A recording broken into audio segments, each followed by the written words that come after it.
Reborn in 1966, my wife thought I had gone mad. One second I was still a drunkard, reeking of alcohol and trying to hit her. The next second I was holding her and saying sorry. Then grabbed the hunting bow that had sat and used for years and rushed into the primeval forest at -30 degrees. She held our daughter and waited inside the house, thinking she had heard words like that far too many times already. But 2 hours later, I stood at the door dragging a 50-gene roe deer, grinning at her covered in blood. Tonight, stewed meat. She froze, and tears instantly streamed down her face. The biting cold wind battered the window bars and fell across my face. My unfocused pupils gradually came into focus as I looked around.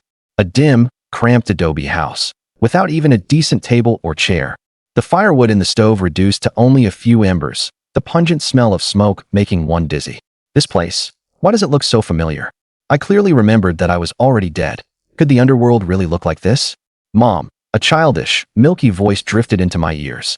I shuddered at the sound and suddenly came back to myself. On the not-so-large Kong sat two women, one big and one small. The older one was coaxing the younger, glancing over at me from time to time. My eyes widened more and more. Yuqing 1-1. Hadn't they died 60 years ago? Wait, this is Gangwang? My home from 60 years ago? Could it be? I've been reborn. When I was less than a year old, my biological parents abandoned me in the icy snow. Hunter Chu from the village picked me up and took me home. I took his surname, and we depended on each other for survival. In 1966, I was 18 years old. Hunter Chu took out all his savings to help me find a wife. My wife was beautiful and virtuous, and I was hardworking and willing. So although life wasn't wealthy, we never lacked food or clothing. A year after we married, our daughter 1-1 was born. But ever since Hunter Chu died in an accident, everything changed. I drank heavily all day, escaping reality, mixing with hoodlums and ruffians, playing cards and gambling. As the family grain supply was running out, Lu Yuqing tearfully urged me to pull myself together, but I answered her with punches and kicks. In utter despair, Lu Yuqing knocked over the oil lamp and died in the sea of fire with our 3-year-old daughter. At this moment, seeing my wife and daughter vividly alive before my eyes once again, I could no longer control the emotions in my heart and rushed forward, pulling them tightly into my arms. Yuqing, 1-1, I've missed you so much. After my wife and daughter died, I fled in panic and lived on ignobly for decades, yet I had always lived in pain and regret. But I never could have imagined that heaven would actually be willing to give me a chance to start over. Lu Yuqing's eyes trembled, and the next second she broke free from my embrace, clutching 1-1 and scooting back half a foot. Why you? What are you doing? The family really doesn't have any grain left for you to trade for liquor. Her voice trembled, her face full of wariness, and from time to time she stole glances at the shabby wooden chest beside her. I froze. A moment later, it suddenly hit me what time this was. In my previous life, it was this very day. I came back dead drunk and beat Lu Yuqing, then snatched the grain she had saved up for 1-1 and traded it for liquor. What I had done drove her completely into despair. By the time I returned after finishing the drink, the home was already a heap of ruins. Thinking of all this, I wished I could slap myself. The me from my previous life was simply a bastard among bastards.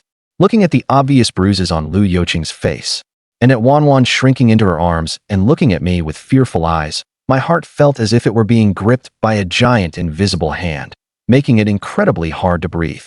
I'm sorry. It was all my fault before. I gave up on myself and mistreated you mother and daughter. I raised 3 fingers. I swear, from now on I, Chu Ziheng, will definitely turn over a new leaf and make it up to you mother and daughter tenfold. But there was no change at all in Lu Yuqing's expression. There was even a trace of mockery in her eyes. She had heard this kind of talk too many times before, which time wasn't just enthusiasm that lasted 3 minutes. Of course I could read the ridicule in her eyes, but I had no right to blame her for not trusting me. After all, my former self truly had given her no reason to believe in me. I pursed my lips, as if thinking of something, then got up and walked toward the cabinet. Seeing this, Lu Yuqing hurriedly used her body to block it.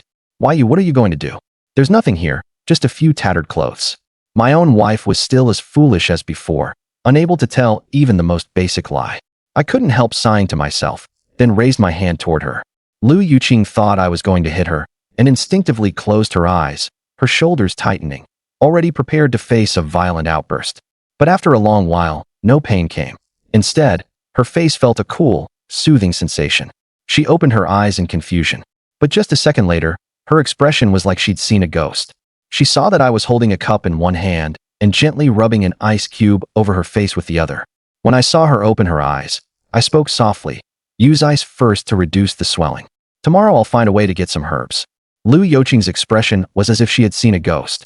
How long had it been since I had spoken to her in such a gentle tone? And how long had it been since I had cared about her? Since before father-in-law passed away? Or even earlier? Could it be that everything he said was true? No. Impossible. Though Lu Youqing was simple, she wasn't stupid. She absolutely did not believe that a person could turn bad for no reason, and then turn good again for no reason. For him to suddenly be so gentle to her, there could only be one possibility. He had discovered her secret. Thinking of this, Lu Youqing revealed a pained expression and bit her lip hard. We don't have any work points left. And there's only this half bag of corn left at home. If you take this to trade for wine too, we'll really starve to death. Tears slid from her eyes. At the sight of those glistening tears, my heart felt as if it were being pricked by needles. I couldn't help thinking back to our wedding night. Back then, I had solemnly promised that no matter what happened, I would make sure she had enough to eat and warm clothes to wear. But in the end, I had still thought too highly of myself. Lu Youqing had withstood the test and remained wholeheartedly devoted to me. Yet I failed to keep my original intention and let my mindset be influenced by the environment, letting Lu Youqing down and also losing my daughter. Don't worry, I will never let you starve to death. I raised my hand and wiped the tears from her face. Wait for me at home. Before she could react, I picked up the cloak and draped it over myself, then casually pinched Wan's little cheek. Be good and listen to your mother. When I come back, I'll stew some meat for you. The little one didn't react at first and just stared at me blankly. In those eyes so much like Lu Youqing's was the wonder unique to a child. In her heart, Daddy was not a good person at all. But today's Daddy was so gentle. Lu Youqing was stunned as well. It wasn't until long after I had gone out that she came back to her senses. Stewed meat. She glanced at her bewildered daughter and gave a bitter smile. He really says it better than he sings. But he did seem a little different today. Could it be? No, a person like him would never truly mend his ways. He was probably just acting on a whim. Thinking this, the bitterness on Lu Youqing's face grew even heavier. Coming outside, I took a deep breath as I looked at the world of ice and snow.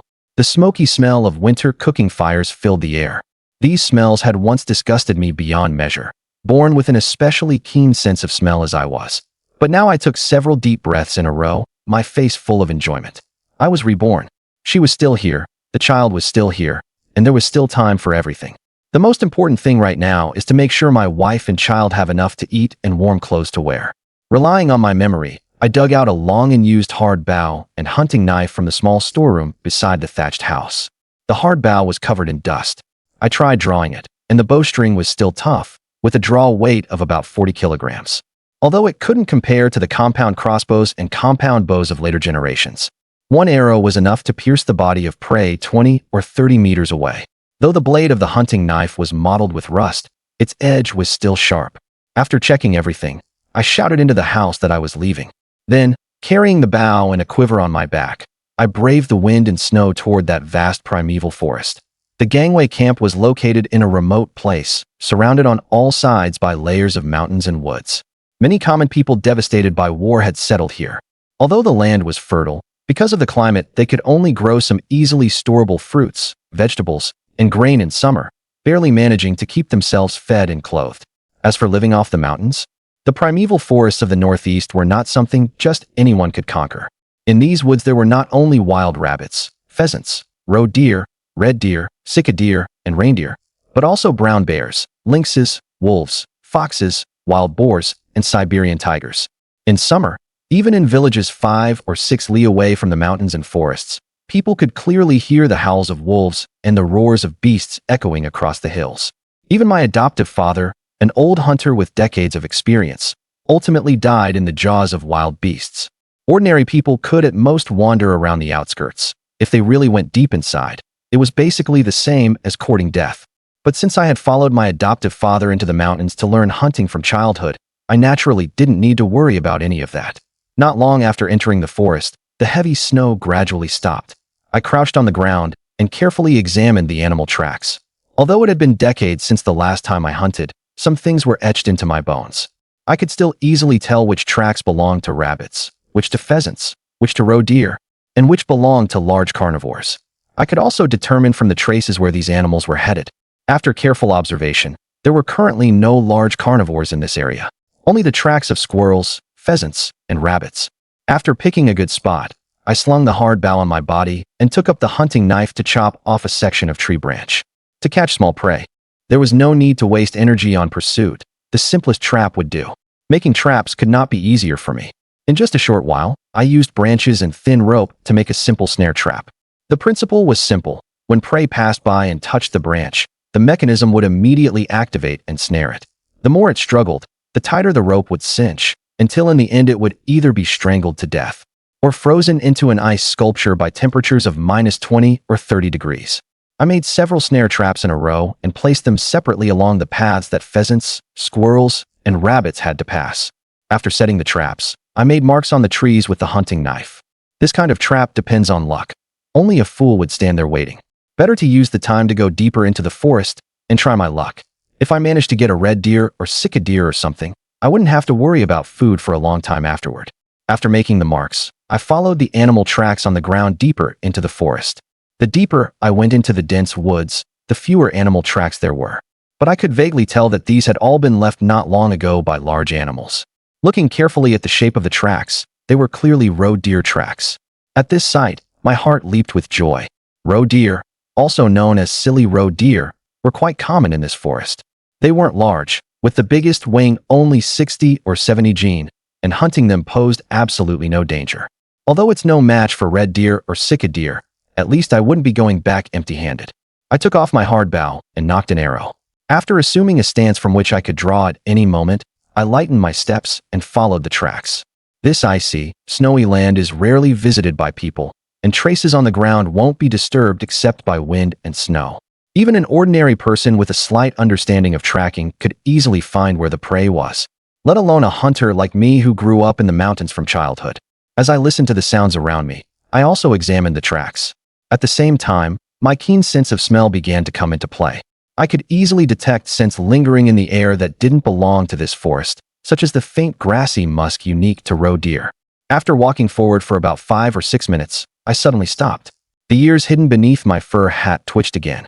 At the same time, I instantly put all my strength into drawing the bowstring, and, guided by instinct, fired an arrow to my left. Buzz! The bowstring quivered, and the forceful wind it stirred brushed across my face. The arrow shot forth, tearing through the air like lightning in summer clouds. In the direction the arrow flew was a roe deer grazing on wild grass. Almost the instant the bowstring snapped, the roe deer also sensed danger and suddenly twisted its body. But the arrow was faster than its reaction. With a thud, the arrow pierced the roe deer's flesh and lodged in its body. Its dodge did have an effect, though, and the arrow didn't hit a vital spot, only striking its back. Of course, that also had something to do with me. If I were still the same man who used to hunt with Hunter Chu back then, I definitely could have brought it down with a single arrow.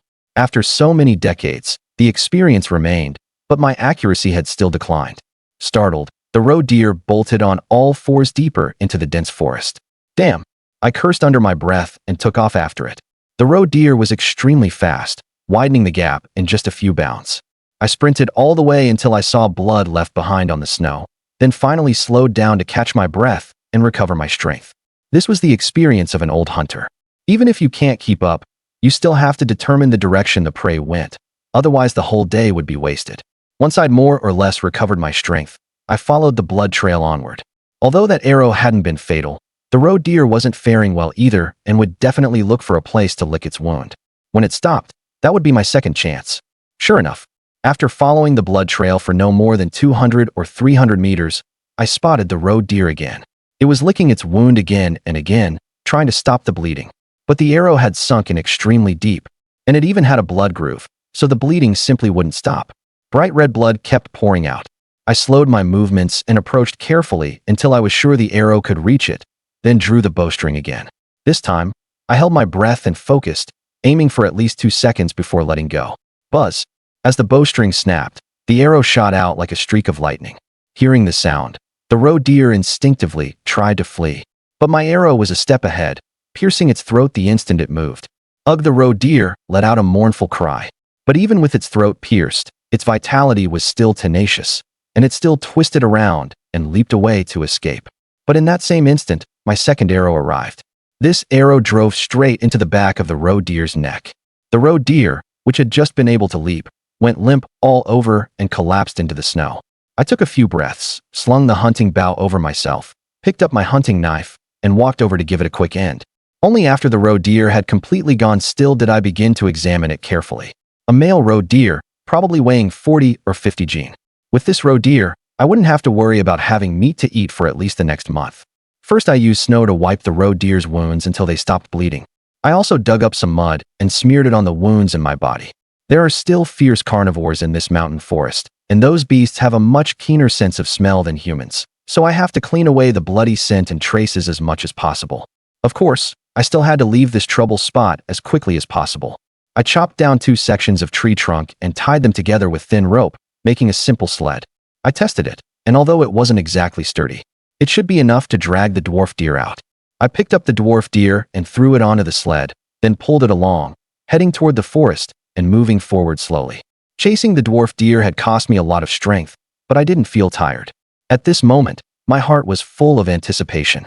I looked forward to seeing my wife's reaction when she saw the prey, and to hearing my daughter sweetly call me daddy after eating meat. This was a scene I had looked forward to for decades in my previous life. Thinking that all of this was about to come true, I felt even more energized, going from a slow walk to jogging all the way. And it was right then. My brows suddenly knitted together, and I immediately looked around.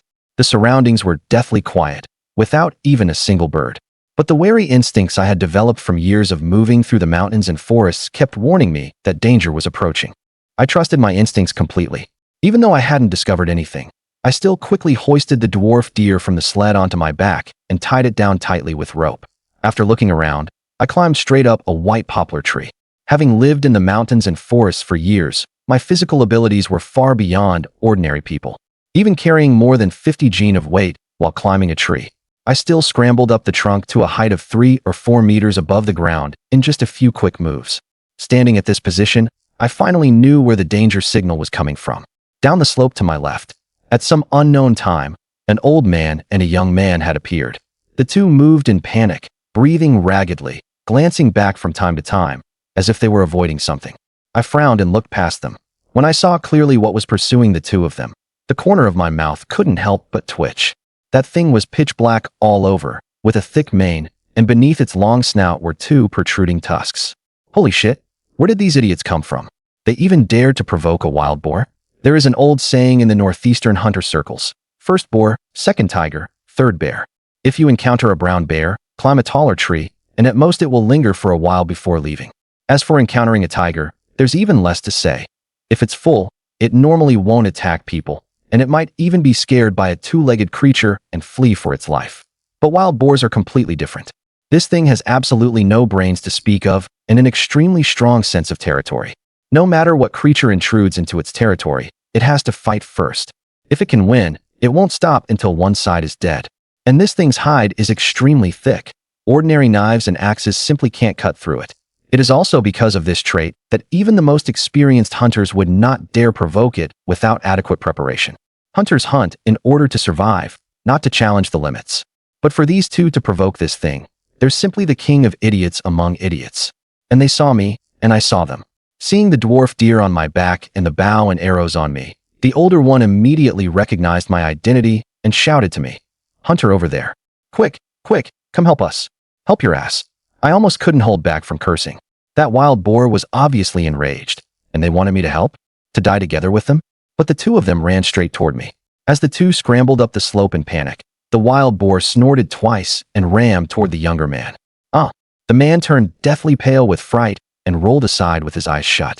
With a heavy boom by his ear, the wild boar crashed into the spot where he had just been, sending dirt and debris flying from the frozen, compacted ground. Run east. I finally couldn't hold it in anymore. There's running water to the east. If you run over there, the wild boar won't keep chasing you. Wild boars generally treat water as a boundary. Once across it, you'd be entering another animal's or wild boar's territory. And this one won't keep chasing you then. But the two of them seemed not to hear me. While the boar had flipped onto its back from the collision, they hurriedly climbed up the dirt slope and ran to the base of my tree. Seeing that they were about to climb my tree too, I cursed loudly. "Are you two fucking idiots? This tree can't hold all of us." At my shout, the two seemed to come to their senses and each picked a different tree to climb. But their tree climbing skills were terrible. The older one made it up 2 meters, while the younger one couldn't even get onto the tree at all. Humph, humph. Along with two snorts, a cloud of dust rose from the dirt slope ahead. A moment later, the wild boar charged up from below the hillside. Earlier, it was too far away to see clearly, but now that I got a good look, even I couldn't help but feel my heart tremble. This wild boar was enormous, weighing at least 200 to 300 gene. In the wild, a boar this big is something even a small tiger wouldn't dare provoke lightly, let alone a person. One hit from it would be enough to kill someone outright. After coming up, the boar ignored everyone else and charged straight at the young man. Seeing this, the young man seemed to unleash some hidden potential, and in one bound, he scrambled up the tree. Even so, he only climbed 2 meters before he simply couldn't go any higher and could only cling desperately to the trunk. But the wild boar had no intention of giving up, and actually accelerated, ramming its head straight into the trunk. Boom. The waist-thick poplar shook violently from the impact, and the young man slid down more than half a meter from the force. "Aya!" The man shouted in terror, struggling to climb back to where he had been. Faced with the boar's relentless ramming, all he could do was cling tightly to the trunk. The older one shouted at me, "Hey, hunter over there, hurry up and kill this beast. Kill it." "How?" I shot him an annoyed glance. "Its hide is as thick as armor. My arrows can't pierce it at all." "Then use a knife." That confirmed it. This guy really was a fucking idiot. If arrows can't pierce it, use a knife? I simply ignored him, pulled out a rope, looped it around my waist and tied it to the trunk, then hugged the tree and closed my eyes to rest.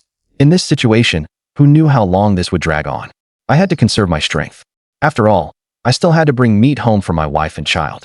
Thinking of that, I couldn't help cursing again. If these two unknown idiots hadn't suddenly shown up, I would have been back home with my wife and child by the warm Kong in half an hour at the latest. Why would I need to freeze here? And they still wanted me to save them? Dream on. Seeing me like this, the old man ground his teeth and cursed. Watching people die without helping. Are you even human? Damn it. They're already in this state, and you still have the mind to sleep? He clearly hadn't considered that this had nothing to do with me in the first place. Why should I save him? And now, seeing that the tree his son was in was shaking more and more violently under the boar's ramming, and that his son was slipping down bit by bit, almost to the ground, the old man's eyes nearly split with rage. He wanted to jump down and fight the boar, but he cowered and didn't dare go down. In the end, he could only turn his gaze to me. This time, the entitled look on his face was gone, and he pleaded, "Brother, please help us. As long as you can help us, I'll give you whatever you want." Heh, I let out a cold laugh. You two are already in such a miserable state yourselves. What could you possibly give me? Money. I can give you money. The old man clamped the trunk with his elbow, reached into his coat pocket with his other hand, and pulled out a dark blue banknote, waving it. Great unity. One great unity. Hearing this, even Chu Ziheng was inwardly startled. Wow. Opening his mouth and offering a whole detwanjia right away. Was this guy really that wealthy? A detwanjia was a 10 yuan banknote. And in this day and age, the monthly income of ordinary commoners was only about 6 or 7 yuan. Even a skilled worker in the city earned at most only 17 or 18 yuan a month. Only after hearing what he said did Chu Ziheng begin to carefully size up the old man. He hadn't noticed just now. Although the two of them looked a bit bedraggled, the clothes they were wearing were all quite decent, proper Zhongshan suits. Most importantly, there were no patches. In this day and age, common people lived in poverty, and often couldn't afford to add a single new piece of clothing for years. Not to mention others. Just talking about Chu Ziheng himself. The garment under his fur cloak had so many patches that they nearly rivaled his age. This alone showed that these two were far from ordinary in status. Seeing that Chu Ziheng said nothing, the old man gritted his teeth and pulled out another banknote. 2 bills. I only have 2 bills. If that's not enough, I'll go back and get more for you. Deal. This time, Chu Ziheng didn't hesitate in the slightest and agreed on the spot. 2 detwanjia. Even in the city, that was enough for a family to eat meat at every meal and have steamed buns with every meal for several months, let alone in the village. He immediately untied the rope at his waist and hung the roe deer on his back on the tree. Then he took the stiff bow off his shoulder, drew it, knocked an arrow, and aimed at the wild boar's head below. Wild boars were different from other animals. For other animals, as long as you got them by the neck, they basically had no room to resist. But the hide and bristles around a wild boar's neck were exceptionally thick. Even bullets might not be able to penetrate it, let alone arrows. However, it was not without weaknesses. For example, the skin on its head was far less tough than the skin on its body. If luck was on his side, he might be able to kill it in one shot. Of course, That was only if he was lucky. If he encountered this thing alone in the wild, Chu Ziheng's choice would definitely be to turn tail and run without a second thought. After all, gambling on luck was risky. If you won the gamble, fine, but if you lost, it would cost you your life. But right now, with the temptation of these 2 Tuanjia, he had no choice but to gamble on his luck. If he could take 2 Tuanjia back home, his wife probably wouldn't have to worry about their livelihood anymore, nor would she fall into despair and take her own life. Thinking of this, Chu Ziheng's gaze grew even more resolute, and the bow in his hand was drawn fuller and fuller. Even when the bow itself began to creak, he still showed no intention of releasing the string. Seeing this, the old man grew more and more anxious as well. "Brother, hurry, shoot already. What are you still waiting for? Can you shut up?" Chu Ziheng cursed inwardly. If it weren't for these 2 Tuanjia, he wouldn't help such an idiot even if you beat him to death. Since he wanted a one-shot kill, then of course he had to wait for the right opportunity. And in that split second, the young man slid down another half-meter and was now less than a meter from the ground. At the same time, the wild boar began to twist its huge head and paw at the ground with its hooves to gather strength. An opening. A gleam flashed in Chu Ziheng's eyes. The next instant, he directly released the 3 fingers pulling the bowstring. Whoosh! The arrow was like lightning in dark clouds. In just an instant, it reached the wild boar. Thud! The arrow struck with perfect accuracy. It lodged directly between the wild boar's eyes. Ayo! The wild boar reared up on its forelegs and let out a deafening cry of pain. The next instant, that massive body fell straight to the ground. Hoo! Chu Ziheng had held his breath and concentrated for too long, and now he was panting heavily as if all his strength had left him. And the young man also completely slid down from the tree, sitting on the ground with a dazed look in his eyes. The old man was the first to come to his senses, then slid down from the tree as well. He quickly ran to the young man's side. "Yehua, are you okay? You're not hurt, are you?" The young man called Yehua stared blankly at his father. Just as his father was about to say something, he caught a whiff of an unpleasant smell. Looking down, he saw that the snow under Yehua's lower body had clearly turned yellow. He had wet himself. He'd been scared into peeing himself. At this time, Chu Ziheng also came down from the tree with the roe deer on his back, dragging the simple sled over to the 2 of them. The old man immediately thanked him. "Thank you, brother. Thank you, brother. No need to be polite. I'm just doing a job for money." Chu Ziheng held out his hand to the old man. "Big unity." The old man's mouth twitched, but he still pulled out 2 big unity notes from his pocket and placed them in Chu Ziheng's hand. Chu Ziheng carefully put the money away. Happy cooperation. After tossing out that line, Chu Ziheng turned and left. When he reached the wild boar, out of goodwill, Chu Ziheng reminded the 2 of them. "If you 2 want to take this wild boar with you, it's best to get out of these woods as quickly as possible. Otherwise, once the smell of blood spreads, it'll attract other things." The old man glanced at the wild boar, seemingly recalling the dangerous scene from just now, and shivered all over, hurriedly waving his hands and saying, "Teach this? We don't want it. We don't want it." Huh. Chu Ziheng froze for a moment. If it were by his usual rules, he definitely would have taken this wild boar away as well. It was only because the other party had given him 1 big unity note that he had thought of letting them have the wild boar. Unexpectedly, they didn't want it. "To be honest with you, we weren't here to hunt at all," the old man said bitterly. "But before we could find what we were looking for, this beast set its sights on us." "Oh," Chu Ziheng nodded. "If you don't want it, then I'll take it away. This wild boar has to weigh at least 2 or 300 jin. Together with the roe deer he was carrying on his back, it would probably be enough meat to last him until next spring." Seeing that the old man said nothing, Chu Ziheng simply busied himself moving the wild boar onto the sled, and finally tied the roe deer from his back together with the wild boar. He gave it another try and pulled. The friction between the smooth bark and the snow helped take away much of the force, so he could pull it by himself. Just as he was about to leave, the old man suddenly called out to stop him. "By the way, brother, why you're very familiar with this area, aren't you?" Chu Ziheng frowned, but still nodded truthfully, and said, "Yeah, what's up?" The old man's face lit up with joy. "Then do you know where there is despised around here?" "There's some in the oak woods to the north." Chu Ziheng replied casually, then looked the 2 of them over and said, "But you 2 had better not go over there. There are not only wild boars over there, but wolf packs too. Even my dad, a veteran hunter of 40 years, doesn't dare go there." Chu Ziheng wasn't trying to scare the 2 of them either. It was because this medicinal herb, despised, has extremely strict requirements for its growing environment. In places where it grows, wolf packs often appear. And his father had been a hunter in these mountains and forests for more than 40 years. Yet even he rarely dared to set foot on that land, let alone the two people in front of him. With the abilities of these two, let alone finding Ziheng, they'd probably be eaten by the wolf pack down to not even a trace of bone before they ever saw any Ziheng. Hearing Chu Ziheng's words, the faces of the two people before him both turned pale. The two exchanged a glance, and the old man stepped forward, helping Chu Ziheng tie the rope while probing cautiously. What about you? What about me? Chu Ziheng was a little confused. The old man continued. Could you lead us to the oak forest? If you want to get yourself killed, don't drag me along, okay? Chu Ziheng rolled his eyes at him, cursing inwardly that he was crazy. If it weren't for the sake of the 2 10-yuan notes he had given him, Chu Ziheng wouldn't have bothered with this person at all. He had finally gotten a second chance at life. So how could he possibly be willing to accompany these two fools to their deaths? Go on. Go do whatever you should be doing. I don't have the time to go crazy with you two. Chu Ziheng couldn't be bothered with the two of them and was about to drag his prey away on his own. Young man, don't be in a hurry to leave. The old man stepped forward and stopped Chu Ziheng, grabbing Chu Ziheng's hand and saying, Brother, I really need Ziheng. If you're willing to take us there and help us find Ziheng, 2 10-yuan notes. Huh. Chu Ziheng let out a derisive laugh. Forget 2 10-yuan notes. Even 20 10-yuan notes wouldn't make me follow you two there to get killed. 2 10-yuan notes was indeed no small amount, but he knew very well how dangerous the oak forest was. Even if he went by himself, he wouldn't dare guarantee he could come back 100%, let alone bringing along these two rookies. But he wanted to leave.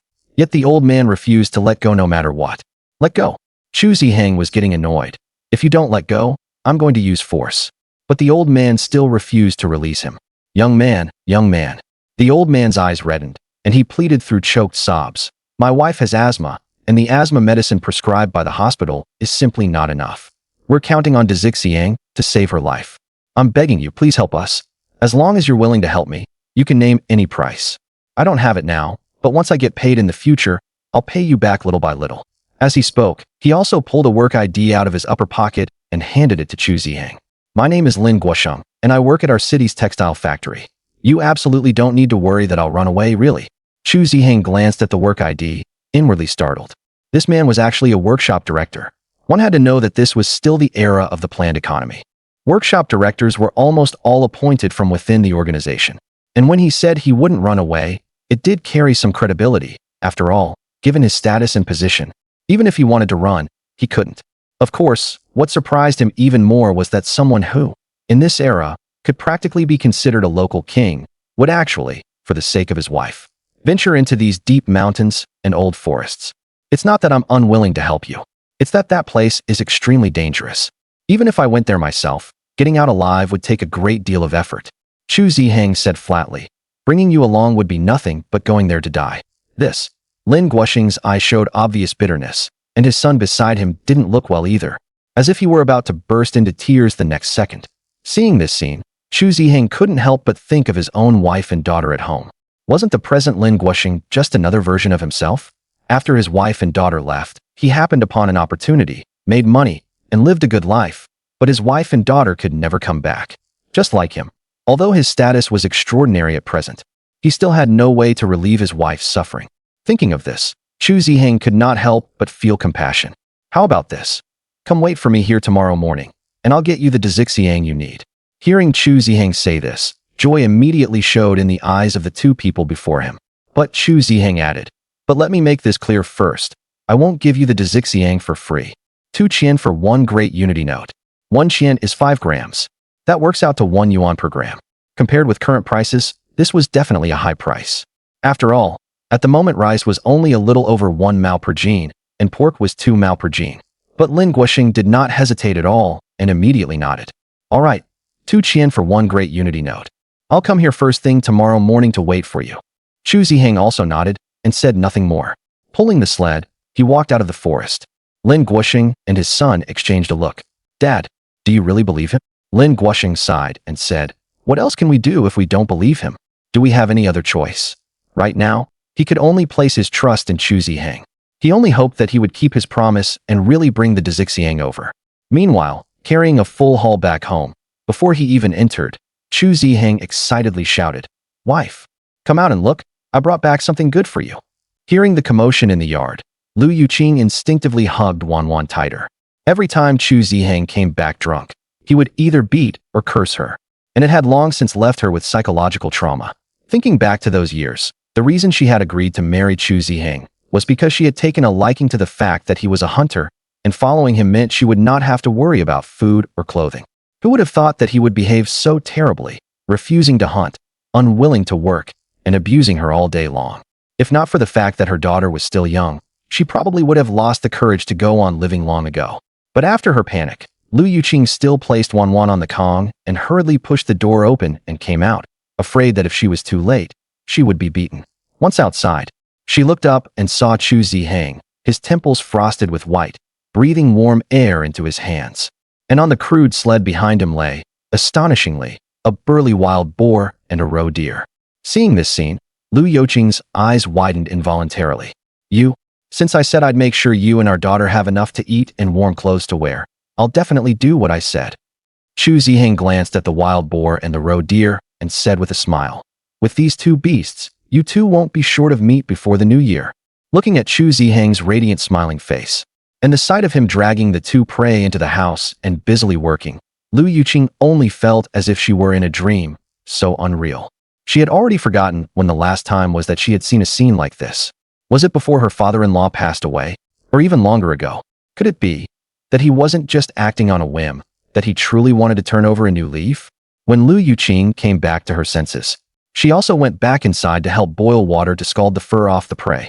Meanwhile, Chu Ziheng used the boning knife to skin the roe deer little by little. Every part of the roe deer was valuable. Not only was its meat delicious, but its hide was also an excellent material for keeping warm. With the family poor as they were now, Chu Ziheng naturally would not give up such a precious material. At this moment, the way he moved so carefully looked exactly like an artist carving a work of art. And after he had peeled off the deerskin intact, he washed the bloodstains off it with warm water, then held the deerskin in both hands and handed it to Lu Yuqing. This deerskin is a little small, not enough to make clothes. But making a vest or something shouldn't be a problem. When we have time later, I'll trouble you to make a set each for yourself and Wanwan. Hearing Chu Ziheng's gentle words, Lu Yuqing was momentarily stunned. He was actually thinking of her. What's wrong? Seeing her silent, Chu Ziheng looked a little puzzled. You don't want to make it? Then I'll do it later. And no need.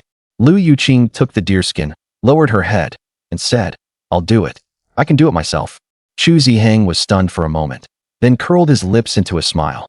All right, then I'll keep preparing the meat and stew some for you later. With that said, he paid no mind to how complicated Lu Yuqing's expression was.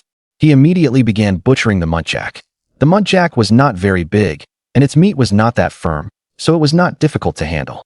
Besides, Chu Ziheng had known how to do these things since childhood. Although after being reborn, his technique was a little rusty. But after getting familiar with it again, he found the feeling back and quickly butchered the muntjac into basins of meat. Lu Yuqing was also very capable at work.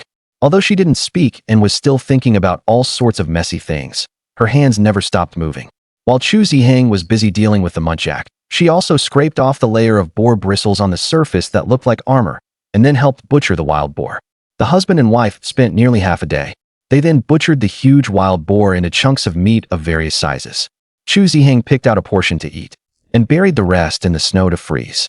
He boiled water in the pot again, and the large chunks of pork and ribs went straight into the pot. He added some spices gathered from the mountains, then sprinkled in a handful of salt. And as the temperature rose, the house was instantly filled with a rich aroma, along with the steam that carried the promise of better days. And while the meat was stewing, Chu Ziheng grabbed Lu Yuqing's hand and took out those 2 tinyuan notes, placing them in her hand. This. Lu Yuqing widened her eyes. So much money? This, where did it come from? While hunting, I ran into 2 fools. Chu Ziheng said truthfully. They were being chased by a wild boar, so I took care of the boar while I was at it. And this money is what they gave me to thank me. Lu Yuqing was half convinced, half doubtful. 20 yuan was no small sum. Who could just pull out that much money and give it to him? But if someone hadn't given it to him, where else could he have gotten so much money? After hesitating for a moment, Lu Yuqing pushed the money back to Chu Ziheng. Since you earned it, you should keep it. You keep it. Chu Ziheng pushed the money right back and said word by word. You're my wife. From now on you're our family's keeper of fortune. All my money will go to you. You can spend it however you want. Letting her manage the money? Lu Yuqing looked at him as if she'd seen a ghost in broad daylight. Were these really words that could come out of Chu Ziheng's mouth? Before this, let alone money. Even the family's grain and cloth were personally kept under his control. She wasn't even allowed to touch them any more than necessary. And of course Chu Ziheng knew that the reason she would react like this was entirely because his previous behavior had been far too awful and had completely broken Lu Youqing's heart, making her unwilling to believe him, and fundamentally not daring to believe him. But wasn't giving his wife and daughter a good life his long-cherished wish all along? Before, there were many things I did wrong, and I apologize to you. I'm sorry. Chu Ziheng bowed deeply to Lu Youqing with great solemnity, and then said to her very seriously, I also promise you that from now on I will live properly, never make trouble again, and never hurt you or want you on again. Upon hearing this, Lu Youqing only felt an inexplicable surge of bitterness rush straight to the tip of her heart. The grievances that had built up over the years all turned into a mist of tears that clouded her eyes, and finally slowly flowed down from the corners of her eyes. And her tears seemed like sharp swords piercing Chu Ziheng's heart. His heart ached, yet he didn't know how to soothe Lu Youqing's emotions. He could only pull Lu Youqing into his arms and say to her over and over, I'm sorry, I'm sorry. He didn't know how long she cried before he finally helped Lu Youqing calm down. Seeing her tears gradually stop, Chu Ziheng wiped the tears from the corners of her eyes and said softly, Go back to the room and keep Wanwan company first. I need to start cooking here too. Wanwan is still waiting to eat meat. Lu Youqing nodded slightly, then returned to the room as well, standing outside the room and looking through the glass window at the mother and daughter inside. Seeing how carefully Lu Youqing put away the money, Chu Ziheng also felt ashamed in his heart. 20 yuan was neither a small amount nor a large one. Yet these 20 yuan were enough for her to treasure so dearly. That was enough to show just how miserable her life had been before. If I can't give you mother and daughter a good life, then I, Chu Ziheng, swear I am not fit to be called human. At dusk, Chu Ziheng brought the fragrant pork to the table. Youqing, Wanwan, time to eat.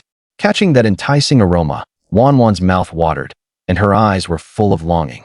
Chu Ziheng set down the pork and affectionately patted Wanwan's forehead. What are you waiting for? Eat. Wanwan no longer hesitated and immediately picked up her chopsticks, stuffed a big piece of meat into her mouth, and ate until her mouth was greasy. Is it tasty? Tasty. From now on, Daddy will let you eat meat every day. Hom. Looking at the harmonious scene between father and daughter, Lu Youqing couldn't help but be a little dazed. If not for the injuries on her body still aching faintly, she might have thought that everything that happened before had been a dream. The scene before her now was what was real. But those pains were also reminding her that the character of the man before her was not as good as what he was showing at the moment. Lu Youqing couldn't quite figure it out. Why had he suddenly become so good? Was it just a whim? Or had he truly come to his senses and wanted to turn over a new leaf? Youqing, what are you thinking about? Chu Ziheng raised his hand and waved it in front of Lu Youqing. Eat. Oh, Lu Youqing came back to her senses. Maybe it was just a whim after all. But Lu Youqing still secretly prayed in her heart that this burst of enthusiasm of his could last a little longer. She asked for nothing else, only that her daughter could live a few decent days. After dinner, Lu Youqing suddenly remembered something and said to Chu Ziheng, Oh right, Zhao Guoqian came by at noon and said the production team is putting up winter vegetables and told you to go work. Next time he comes again, just tell him to get lost. Chu Ziheng said unhurriedly, What does the production team's winter vegetable storage have to do with me? In past years, I never saw him give me any share of it. But after all, he's the political team leader.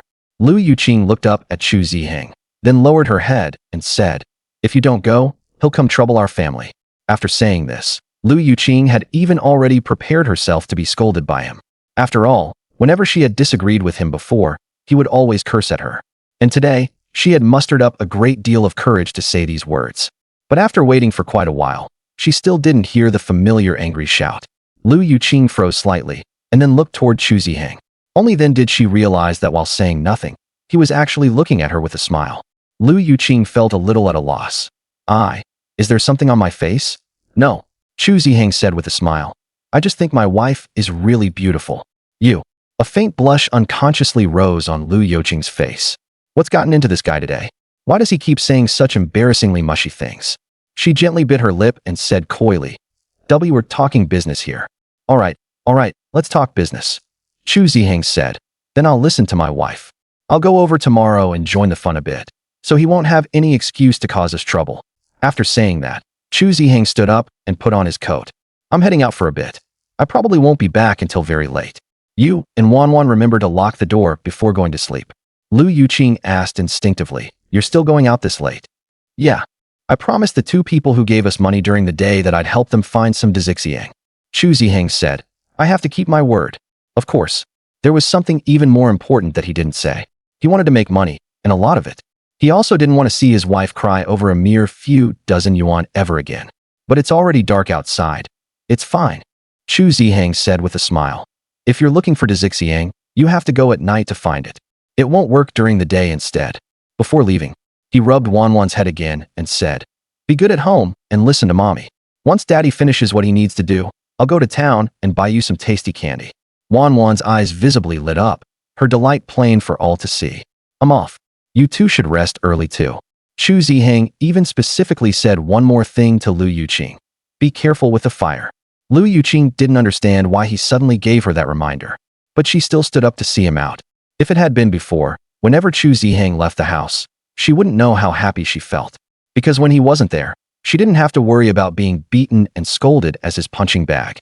But today, watching him leave, an anxiety she hadn't felt in a long time arose in her heart. Lu Yuqing herself didn't know what was going on. Could it be only because he had treated her a tiny bit better? Lu Yuqing lightly bit her lip and cursed herself in her heart for having no backbone.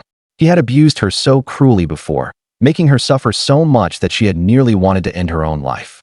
And yet now, just because he had changed a little, she had started worrying about him so much. But even though she told herself many times in her heart that she shouldn't be so worried about him, that maybe he was only acting on a whim, that maybe he would soon become the way he used to be again, she still waited up for him until midnight after putting Wanwan to sleep. Meanwhile, Chu Ziheng entered the mountains with his bow, arrows, and hunting knife. Although it had already been many years since he had gone into the mountains at night, he had, after all, grown up on this land, and the moment he set foot on it, he recovered the feeling he had back then. In these mountains and forests, he was the undisputed king. Although the light reflected off the snow by the bright moonlight allowed him to make out the road clearly without relying on any outside aid. The moment he entered the woods, he still made a simple torch, lit it, and held it in his hand. The forest at night was no joke. Even though he was highly skilled, he still had to guard against the ferocious beasts that could appear at any moment. And the firelight could not only help him see, but also drive away those timid beasts. The deeper he went into the dense forest, the stronger the dangerous aura drifting through the cold air became. It was as if it were warning him, this outsider, that this place was a forbidden zone for human life. Chu Ziheng also drew the hunting knife from his waist and gripped it in his hand, so that when danger came, he would not be caught unprepared. And it was at that moment that Chu Ziheng suddenly stopped. He bent down to take a look and frowned involuntarily. On the snowy ground before him was a patch of fresh human footprints left not long ago. The footprints were extremely messy. There were at least 3 people. It stretched all the way into the oak woods ahead. Who would come to the oak woods this late? Were there still hunters in these woods? Chu Ziheng dismissed the idea. Hunters were rarer now than Siberian tigers. Within a radius of over 100 kilometers, he was the only one left. After a brief thought, Chu Ziheng still decided to ignore it and focus on his own business. As he walked, he left marks on the trees that he could understand. After all, even the most experienced old hunter could easily get lost entering the forest at night. This was just a precaution. When he reached the oak woods, Chu Ziheng immediately began searching for traces of despised. Despised generally grows in the weeds at the foot of hillsides, often in large patches, so it was not hard to find. Chu Ziheng only looked around in 2 places before finding more than a dozen stalks. The real difficulty was how to carry this stuff out. For example, right now, Chu Ziheng had just bundled up the freshly picked despised and tucked it into his leather pouch when a foul, fishy stench drifted into his nostrils on the breeze. That was the scent of a wolf pack. Chu Ziheng suddenly turned and looked toward the direction the smell was coming from. The area illuminated by the moonlight and torch was truly limited, only a dozen meters or so around him. But he could sense that, in the darkness not too far from him, there were already some creatures eyeing him like prey. The instant he realized the situation was bad, Chu Ziheng barely hesitated before running straight toward the nearest big tree. At the same time, a rustling sound immediately arose behind him. It was as if something was charging toward him at high speed. He did not dare stop for even a second, using all his strength to lunge and jump onto the nearby trunk. Then kicking hard with both feet and pulling with both hands, climbing up the tree in the blink of an eye. At that same moment, a dull crashing sound rang out not far away. When he raised the torch and shone it over, under the firelight he could clearly see a fierce beast with a sturdy build and dark gray fur struggling to crawl out of a snow pit. Sharp fangs, keen claws, a long pointed snout. If this wasn't a wolf, what else could it be? And when he moved the torch elsewhere, wolf figures could be seen all around beneath the tree. A rough count showed at least 20 or 30 of them. The fallen wolf let out a howl. At the sound, the wolves standing all around gathered beneath the tree where Chu Ziheng was, circling around the trunk. They were clearly figuring out how to eat the delicious two-legged sheep above them. One especially large wolf even ran to the base of the tree and tried to climb up. When the other wolves saw it, they also started climbing the tree together. In the end, they were actually stepping on one another, gradually drawing closer to Chu Ziheng's position. Seeing this scene, even Chu Ziheng felt his scalp go numb. No wonder people say wolves are smart. This damn teamwork ability was practically on par with humans. Damn it. So you're dead set on taking my life, huh? Chu Ziheng couldn't help cursing, while his mind began recalling the techniques his old man had taught him for dealing with wolf packs. When he was little, his father had told him that if you encounter a wolf pack in the wild, either run or pick out the alpha and kill it. Otherwise, as long as the pack leader doesn't die, the other wolves will keep harassing you under the leader's command. Thinking of this, Chu Ziheng immediately turned his gaze toward the wolf pack below him. Wolves are pack animals and also highly disciplined creatures. Their intelligence is extraordinary, and in the natural world, their teamwork is second only to that of humans. Wolves are also extremely tenacious creatures. The leader of a pack is bound to be the most capable one in the group, and the wolf that took the lead in climbing the tree was obviously much larger than the others. So even if it wasn't the Wolf King, it was probably at least a leader-level presence in this pack. With that thought, Chu Ziheng immediately got up and continued climbing up the tree. He found a spot with a relatively open view and one that was convenient to stand on. Then he used a rope to firmly tie his body to the trunk to keep himself from falling. Right after that, he drew his bow and arrow, nocked the arrow, and aimed at the wolf's vital spot. The lead wolf seemed to sense the danger and immediately gave up climbing the tree, turning to run. Whoosh! At the instant the Wolf King turned around, Chu Ziheng loosened his 2 fingers, and the arrow shot out like a cold gleam piercing the darkness, the burst of airflow instantly stirring his frost-covered eyelashes. Uft! The arrow struck true, hitting the wolf in the side of the chest. The lead wolf let out a whimper and fell stiffly to the ground, but soon struggled back to its feet. Damn it! Why is it so hard to kill? Although Chu Ziheng cursed inwardly, his movements did not pause in the slightest. As soon as the first arrow was fired, he immediately drew a second arrow from the quiver and shot it at the lead wolf's neck, followed by a third arrow, then a fourth. One arrow after another was like heavenly thunder descending from the sky. They pierced the wolf's fur, tore through muscle, and stabbed into its body. At first, the lead wolf could still struggle, cry out in pain, and scream miserably. But after so many arrows had pierced its body, it gradually lost its strength, and after several more struggles, it went still. After killing the lead wolf, Chu Ziheng had no intention of stopping to rest. Instead, he turned the point of his arrow toward a wolf standing near the lead wolf. To fight wolves, you have to be even fiercer than they are. Make them understand that opposing you will cost them their lives. Otherwise, they will keep entangling you forever. Whoosh! Accompanied by the sound of slicing through the air, the arrowhead pierced the wolf's flesh and pinned it dead to the ground. In the blink of an eye, 2 wolves had died at Chu Ziheng's hands. And when he aimed his arrow point at the other wolves again, they already looked utterly terrified. After Chu Ziheng picked out another wolf and brought it down, the remaining wolves all yelped and fled with their tails tucked between their legs. Seeing this scene, Chu Ziheng finally let out a long sigh of relief. Because the arrow in his hand was already the last one. If he still couldn't scare these beasts away, then even if he wasn't eaten by the wolves today, he would freeze to death up in this tree. Lying flat on the tree trunk, he breathed heavily, easing his taut nerves. He had only been pretending to stay calm just now. Even now, when he thought about how those wolves had already started climbing the tree and were getting close to him, he still felt his heart tremble. Lowering his head to glance at the Dazi incense in his leather pouch, Chu Ziheng made up his mind that after this, he would never come again. This is fucking risking my life. He came back to let his wife and daughter live a good life. He did not want to lose his own life before he had even managed to give them one. Even if this stuff can make money. After recovering some strength, he finally jumped down from the tree. Looking closely, the 3 wolves he had brought down still had a faint trace of life. And he did not hesitate in the slightest, grabbing his hunting knife and putting them out of their misery. After retrieving all the arrows he had shot out, Chu Ziheng's gaze also fell on the wolves. Although wolf meat is tough, bitter, and very unpalatable, wolf pelts are good stuff. If taken to the supply and marketing cooperative, they could probably be exchanged for quite a few good things. Naturally, such good stuff could not be left here. Chu Ziheng picked up his hunting knife and chopped off a section of branch from the fir tree beside him. He threw the 3 wolves onto it together, then used the spruce branch as a simple sled, dragging it toward the outside of the forest. The time spent going there and back was neither long nor short. By the time he walked out of the woods, the sky at the horizon was already turning pale with dawn. From far away, he heard the voices of 2 people talking by the roadside. "Dad, you trust him that much? For all we know, he could just be talking nonsense. Even if he is, there's nothing we can do. You heard what the hospital said too. They simply don't have any medicine to treat asthma there. And now even traditional Chinese medicine practitioners have almost been beaten out of existence by those red guards. If we don't think of something ourselves, your mother can only stay at home and wait for death." When he got a little closer, he saw Lin Guosheng and his son squatting by the roadside, clearly waiting for him. It seemed these 2 really were anxious.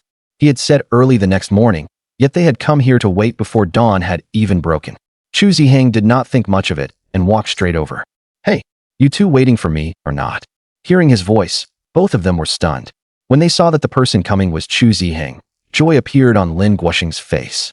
He hurried over and asked, "Oh my, young man, you're out so early looking for firewood." Then he impatiently asked, "So when can you help us look for Ziheng? Do you want us to go with you?" "You go with me?" Chu Ziheng rolled his eyes at him. "Did you forget what I told you yesterday?" As he spoke, he pulled the simple sled made of spruce straight in front of him. It was only at this moment that Lin Guosheng noticed the wolves lying conspicuously on the spruce branch he had dragged back, already frozen into ice sculptures. Hiss! Lin Guosheng sucked in a breath of cold air. There really are wolves? Did you think I was joking with you?" It was only now that Lin Guosheng and his son finally believed Chu Ziheng's words. This forest really was dangerous. And at this moment, Chu Ziheng casually pulled out a bundle of a dozen or so Ziheng rhizomes from his leather pouch and tossed it to Lin Guosheng. "Here, the Ziheng you wanted." Seeing the Ziheng Chu Ziheng had taken out, Lin Guosheng's eyes widened involuntarily, his joy already plain to see. He had originally already given up hope. Unexpectedly, not only had he killed wolves, he had also brought back Ziheng. Lin Guosheng's eyes were full of excitement. Thank you, young man. Don't thank me so fast." Chu Ziheng waved his hand and said, "It costs money." I know. Lin Guosheng gave an awkward laugh, then pulled 3 10-yuan notes from his pocket and placed them in Chu Ziheng's palm. 3. Chu Ziheng's eyebrows twitched. "I don't have any small change to give you." "And no, that's not what I mean," Lin Guosheng said with a troubled expression. "Of that, 20 yuan is your payment for going into the mountains this time. And the remaining 10 yuan is the deposit for the next time." Next time? Chu Ziheng was so angry he almost laughed. Yesterday, he had been surrounded by more than a dozen, nearly 20 wolves. If it weren't for the bit of martial arts training he'd had since childhood, he probably wouldn't have made it out of the mountains alive. And he actually wants there to be a next time, and only gives him 10 yuan as a deposit. What kind of pipe dream is he having? He almost didn't even think about it before directly returning the extra great unity note to Lin Guosheng. "Forget the deposit, because I never planned on there being a next time." Huh. Lin Guosheng's mouth fell open. "Don't, little brother. And my wife is waiting for Ziheng to save her life. What's that got to do with me?" Chu Ziheng said irritably. "Do you know? I was surrounded by more than a dozen wolves yesterday. For your 20 yuan, I almost lost my life. You'd better think of some other way as soon as possible. There's no way I can help you get this Ziheng again." After saying that, Chu Ziheng prepared to leave, dragging the 3 wolves with him. Little brother, don't go." Lin Guosheng grabbed Chu Ziheng's arm and said, "Little brother, I'm begging you, help me get some more. I'll pay more. I'll give you 2 yuan per qian." As he spoke, he pulled out 2 more great unity notes and slapped them into Chu Ziheng's hand. "This is the deposit," Lin Guosheng said with pleading eyes. "Next time, when you bring out the Ziheng, I'll settle the rest with you separately. What do you think? 2 yuan per qian. If he brought out 20 qian at a time, he could make 40 yuan. That might actually be worth taking the risk. Besides, with money, he could also upgrade his equipment. When the time came, he wouldn't be so passive when facing a wolf pack." Chu Ziheng hesitated for a moment and said, "That might not be impossible, but you'll have to let me make some preparations." "Oh, okay. Then how long do you need to prepare?" "Half a month." This is too long," Lin Guosheng said. "Those 20 qian of Ziheng won't last that long." "How long will it last?" Chu Ziheng asked. About 7 or 8 days. Then 7 days. Chu Ziheng thought about it. He could use these 7 days to properly upgrade his equipment. 7 days from now, wait for me at the town supply and marketing cooperative. Okay. Lin Guoxing finally felt at ease. He added, Big brother, I know this request might be a bit too much, but do you think you can get some wild mountain ginseng? I want to nourish my beloved wife's health. As long as you can get it, I'll buy it at a high price too. Don't even think about that. Chu Ziheng shook his head like a rattle drum. You might not even be able to get mountain ginseng when the weather is warm, let alone now. Even if there were some, he'd keep it for his own wife to build up her health. And he wouldn't sell it no matter how much money was offered. Lin Guoxing also knew that digging wild mountain ginseng in winter was asking the impossible, so he nodded and said, Fine, whenever you have it, I'll take it. Then I'll head back first. Wait a second. Chu Ziheng called out to stop Lin Guoxing, then asked, It's dozens of kilometers from the city to here. How did you get here? I drove here. The roads here aren't great, and it's pretty conspicuous, so I left the car up ahead by the roadside. I'm actually heading to town. Can you give me a ride? Sure, of course. After getting his promise, Chu Ziheng took 2 of the 3 wolves home, greeted Lu Yuqing, and then got into Lin Guoxing's car with one thoroughly dead wolf statue and the sled. Watching the jeep drive off into the distance, and looking at the 2 wolf carcasses lying on the ground, as well as the 30 yuan in her palm, Lu Yuqing fell into deep thought. Was she hallucinating because she hadn't slept all night? With Lin Guoxing helping out, it also saved Chu Ziheng several hours. Before 8 o'clock, he was already pulling the sled to the town supply and marketing cooperative. In this era of the planned economy, the state strictly controlled private trading. No matter what you wanted to buy or sell, you had to go to the supply and marketing cooperative. And this was also a place Chu Ziheng used to come to often. After all, he had to buy liquor to drink. The salesperson at the town supply and marketing cooperative was named Sun Xiuxiang. She was a very kind auntie, and Chu Ziheng had long since become quite familiar with her. Seeing Chu Ziheng come in at this moment, Sun Xiuxiang couldn't help saying to him, Here to buy liquor again? Look at you, young and strong, and instead of thinking about improving your wife and child's life, you drink like this all day. When will this kind of life ever end? Chu Ziheng chuckled and said in a low voice, Aunt Sun, I'm not here to get liquor this time. I brought you something good. When she saw that whole wolf, Sun Xiuxiang's eyes went as wide as light bulbs. Good heavens, where did you get this thing, kid? Squatting on the ground, Sun Xiuxiang carefully examined the wolf's fur. A complete one could be used for anything, and whatever it was used for would be enough to make people envious. Hunted it, of course. Chu Ziheng scratched his head and said, I was thinking Aunt Sun usually takes such good care of me. So no matter what, I had to bring it over for you to have a look. And then, Sun Xiuxiang looked up at Chu Ziheng. You're not trying to tell me you just wanted to bring me something, are you? Hee hee. Chu Ziheng laughed and said, Sure enough, nothing can be hidden from you. I want to buy some grain from you, and also some cloth and cotton while I'm at it. The new year is almost here, and I want to make a nice padded cotton outfit for my wife and child. I was right about you after all. You only come when you need something. Sun Xiuxiang said with a light laugh. But even if I don't take your ration coupons, do you have any money? Hearing this, Chu Ziheng immediately pulled out 2 10-yuan bills. That gave Sun Xiuxiang quite a scare. She hurriedly asked, Where did you get this money? I got a total of 3 wolves. Chu Ziheng casually made up a story. I gave 1 to you, and sold the other 2 to a town official I ran into on the road. Sun Xiuxiang quickly said, Be careful yourself. This counts as profiteering and speculation. If people find out you're reselling wolf meat, you'll be dragged off for a struggle session. Chu Ziheng said with a smile, Don't worry, Aunt Sun, that was a town official. Why would he spread this around? All right then, take whatever you fancy yourself. Sun Xiuxiang said, Just don't go overboard. You got it.